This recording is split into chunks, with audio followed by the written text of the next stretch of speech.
తెలుగు రాష్ట్రాల్లో వర్షాధారంగా పండే ప్రధాన పంటల్లో పత్తిదే సింహభాగం.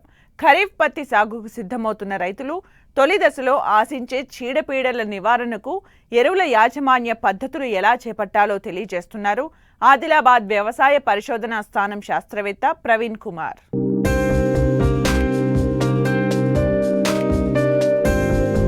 తెలుగు రాష్ట్రాల్లో వర్షాధారంగా అత్యధిక విస్తీర్ణంలో సాగయ్యే పంట పత్తి. ఈ పంట సాగులో అనేక సమస్యలు ఉన్నా వర్షాధారంగా సాగయ్యే ఇతర పంటల కంటే మంచి ఫలితాలు ఇస్తూ ఉండడం వల్ల ఏటా దీని సాగు విస్తీర్ణం పెరుగుతోంది.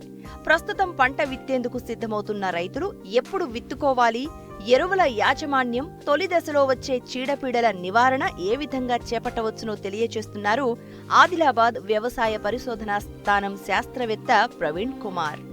పత్తిని రైతులు ఇప్పుడు మనకు వేసుకునే సమయం వచ్చింది కాబట్టి రైతులు తొందరపడకుండా ఒక 60 నుంచి 70 మిల్లీమీటర్ల వర్షపాతము నమోదైన తర్వాత వేసినట్టయితే భూమి యొక్క అంటే నేల యొక్క వేడి అనేది తగ్గి మనకు మొలక శాతం మంచిగా ఉండే అవకాశం ఉంటుంది.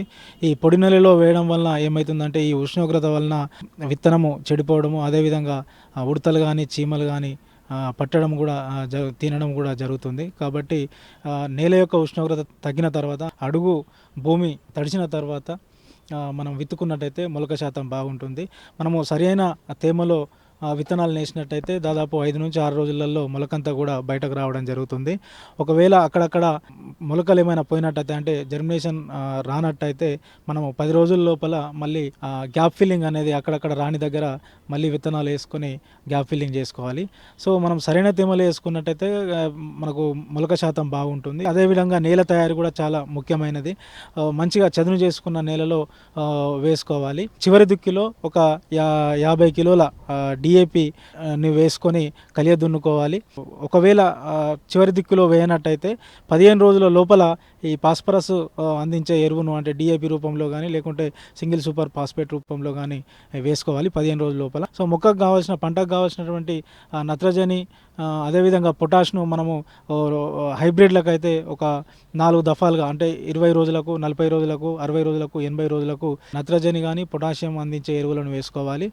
మొక్కకు అంటే పంటకు మనకు ఎంత అవసరం ఉంటుందంటే ఈ పోషకాలు నత్రజని అయితేనేమో 48 కిలోలు ఒక ఎకరానికి, ఫాస్ఫరస్ అదేవిధంగా పొటాష్ అయితే 24 కిలోలు ఒక ఎకరానికి అవసరం ఉంటుంది. అంటే ఇది మనం ఒక 4 టన్నుల పశువుల ఎరువు లేదా సేంద్రియ ఎరువును ఒక ఎకరానికి వేసుకున్న తర్వాత ఈ రికమెండేషన్ అనేది చెప్తుంది. అంటే మనకు ముఖ్యంగా ఈ ఎరువుల వాడకం అనేది చాలా ముఖ్యమైన అంశం ఏంటంటే మనము మట్టి పరీక్ష ఆధారంగా తప్పనిసరిగా వేసుకోవాల్సిన అవసరం ఉంటుంది. ఒకవేళ మట్టి పరీక్ష ఆధారంగా మనకు పోషకాలు నత్రజని, ఫాస్ఫరస్ కానీ పొటాషియం ఎక్కువ ఉన్నట్టయితే మనకు ఉండాల్సిన దానికంటే ఎక్కువ లభ్యత ఉన్నట్టయితే ఒక 30% మనము సిఫారసు చేసిన ఎరువులను తగ్గించవచ్చు. లేదా ఒకవేళ తగ్గినట్టయితే పోషకాల శాతము లభ్యత అనేది తగ్గినట్టయితే ఒక 30% ఎక్కువ చేసుకొని ఇప్పుడు చెప్పిన సిఫారసు చేసినటువంటి పోషకాల కంటే ఒక 30% ఎక్కువ చేసుకోవడం. ఇక మొదటి దశలో ఒకవేళ మనకు బెట్ట పరిస్థితులు ఏర్పడినట్టయితే ఈ రసం పీల్చే పురుగులలో ముఖ్యంగా తామర పురుగు ఎక్కువగా వచ్చే అవకాశం ఉంటుంది. కాబట్టి ఈ తొలి దశలో మోనోక్రోటోఫాస్, ఎసిపేట్ లాంటి మందులు కాకుండా వేప కషాయం కానీ వేప నూనె కానీ వాడి వాటిని తగ్గించుకోవచ్చు. అదేవిధంగా ఈ ఎల్లో, వైట్, బ్లూ అట్టలను మనము పెట్టినట్టయితే వీటి యొక్క ఉధృతి తగ్గే అవకాశం ఉంటుంది.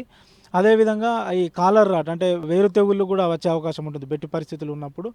వాటి నివారణకు ఏంటంటే మనము ఈ సాయిల్ డ్రెంచింగ్ మొదళ్లలో కాపర్ ఆక్సిక్లోరైడ్ను ఒక 3 గ్రాములు 1 లీటర్ నీటికి చొప్పున వాడి ఈ మొక్కల యొక్క మొదళ్లలో స్ప్రే చేసినట్టయితే వేరు తెగుళ్లను కూడా మనము నివారించడానికి అవకాశం ఉంటుంది. ఈ విధంగా మనము అంటే పంట తొలి దశలో ఇటువంటి కొన్ని ముఖ్యమైన అంశాలను మనం గమనించి తదనుగుణంగా మనం యాజమాన్య చర్యలను చేపట్టినట్టయితే మనకు పంట బాగా ఉండి మంచిగా రావడానికి అవకాశం ఉంటుంది.